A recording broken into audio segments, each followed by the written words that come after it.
Olá, caros alunos e alunas. Vamos começar a estudar hoje a disciplina de movimentação e distribuição. Serão 3 competências.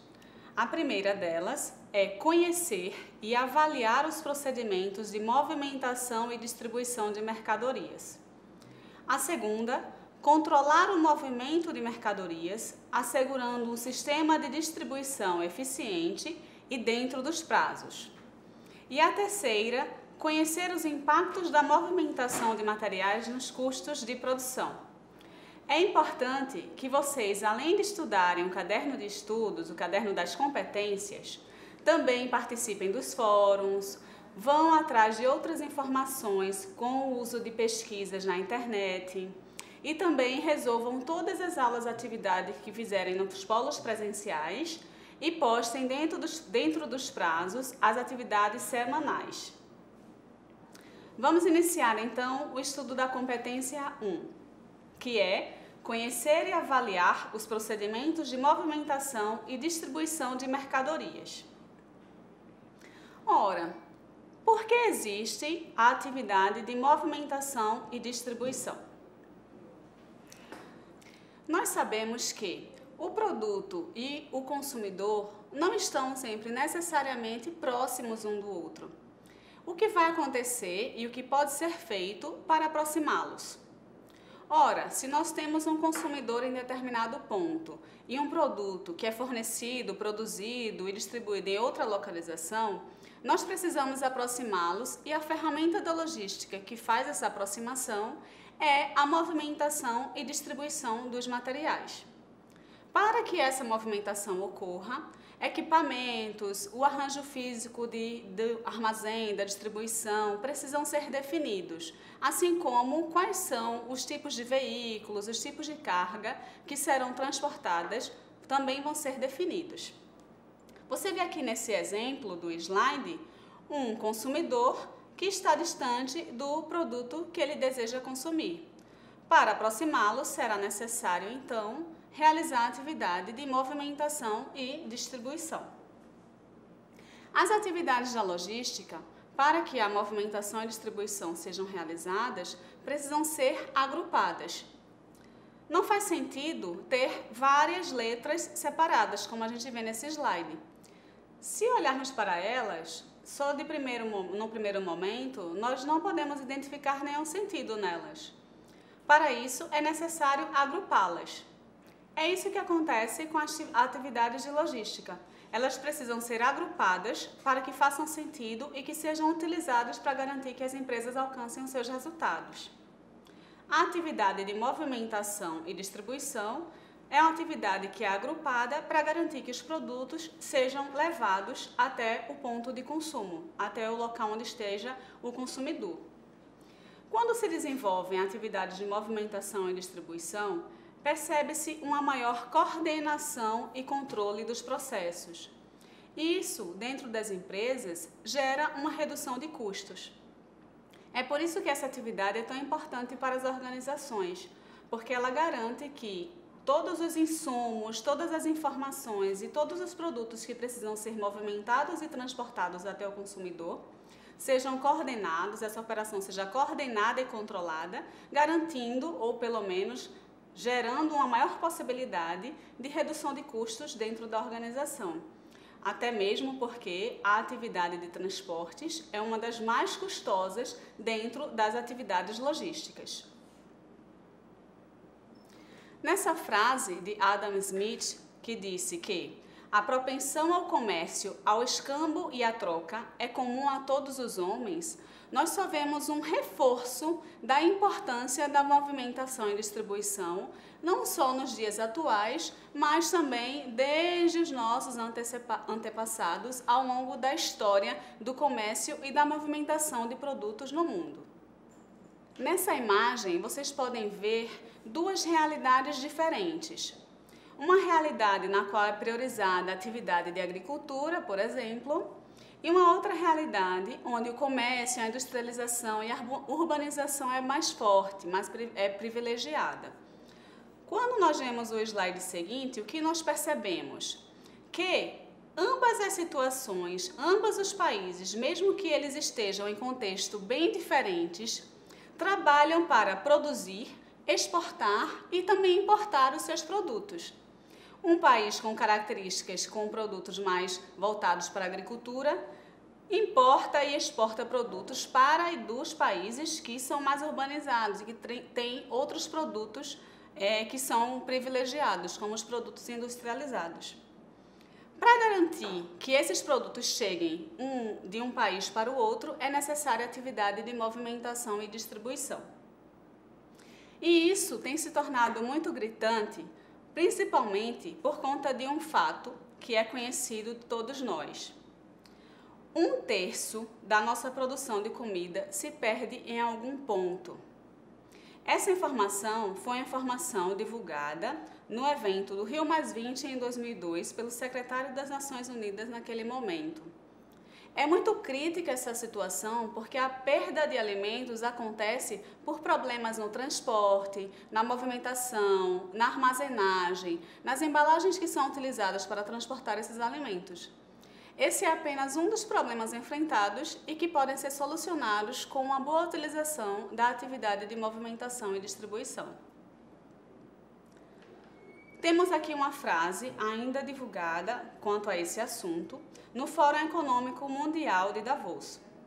Cerca de 40% dos alimentos produzidos no mundo se perde em algum elo da cadeia entre a colheita e o consumidor final, pela falta de infraestrutura que garanta boas condições de armazenamento, transporte e distribuição nos países em desenvolvimento. Temos aqui no slide seguinte um gráfico que mostra a evolução da movimentação de produtos entre países. Em 1948, segundo Dias, havia uma movimentação equivalente a 120 bilhões de dólares. Em 2008, essa movimentação já tinha crescido para mais de 18 trilhões de dólares. Isso demonstra a importância de selecionar bons equipamentos e de adequá-los aos processos de movimentação e distribuição. Nesse slide, podemos ver quão importante é essa movimentação entre os países. Vamos agora a um exemplo de distribuição nacional. Veja nesse slide o mapa do nosso país. Imagine que há uma fábrica de determinado produto com 2 unidades fabris, uma na região nordeste do país e outra na região sudeste do país. Pense que há um custo de produção para fabricar qualquer item na região nordeste e outro custo de produção para fabricar qualquer item na região sudeste. Como boa parte das matérias-primas que são utilizadas para se fabricar esses itens são fornecidas na região sudeste, digamos que o custo de produção dos itens aqui são mais baixos do que o custo de produção na região nordeste. No entanto, nenhuma das duas fábricas produz todos os itens do portfólio da organização. Isso significa que, para que a fábrica do Sudeste possa vender todos os itens do portfólio, ela precisa receber transferência dos itens da região Nordeste, assim como o contrário. Isso significa dizer que, além de produzir os seus itens nas próprias fábricas, as duas unidades recebem produtos por transferência. Mas, ora, cada fábrica tem o seu custo de produção. Nos custos de transferência, são agregados também o custo do transporte, do frete e de toda a movimentação necessária para garantir que um produto de uma unidade seja distribuído, recebido e armazenado em outra unidade. Na definição do local de produção destes itens, é necessário considerar, então, qual o custo da transferência. Se, por acaso, o custo da produção for maior que o custo da transferência, a decisão será transferir. No entanto, se o custo da produção for menor que o custo da transferência, logo a decisão será produzir. Esta é uma das decisões que cabem aos responsáveis pela movimentação e distribuição de mercadorias de uma organização. Para tomar esse tipo de decisão, ele precisa então, ou ela, conhecer quais são os custos de produção e quais são os custos que são agregados ao transporte das matérias-primas ou dos produtos acabados. Sabemos que a infraestrutura existente para a realização do transporte de cargas no país ainda está aquém do que é necessário para conseguirmos otimizar ainda mais este processo. Nesta imagem podemos ver no gráfico que quando há um crescimento muito rápido, tanto das vendas, das compras de uma empresa ou na organização, no próprio mercado como um todo, é possível suportar alguma ineficiência nessa atividade de transportes. No entanto, quando há uma competição muito acirrada entre as organizações e os volumes de vendas ou de compras de produtos não crescem tanto quanto se deseja, não é possível suportar tanta ineficiência. Por isso, é necessário que seja desenvolvida essa atividade de movimentação e distribuição com foco no que a empresa tem como importante para ela, dentre as prioridades competitivas estudadas: tempo, custo, flexibilidade e qualidade. Com esse intuito de melhorar essa operação, usa-se a logística empresarial, da qual faz parte a atividade de movimentação e distribuição. Neste slide, nós vemos o conceito de logística empresarial segundo Ballow. A logística empresarial estuda como a administração pode prover melhor nível de rentabilidade nos serviços de distribuição aos clientes e consumidores, através de planejamento, organização e controle efetivo para as atividades de movimentação e armazenagem que visam facilitar o fluxo de produtos. Vamos agora a um outro exemplo de operação que se utiliza da logística empresarial e, por consequência, da atividade de movimentação e distribuição. Vamos ver aqui algumas informações. Trata-se de uma transferência ou uma compra de produtos que venham da China. Pense que, segundo Dias, o tempo desse traslado é de aproximadamente 35 dias por navio, para se trazer uma carga de 20 toneladas. Some-se a este tempo de transporte de 35 dias, 10 dias referentes ao desembaraço e ao pagamento das taxas, quando o produto chega aqui num porto no Brasil.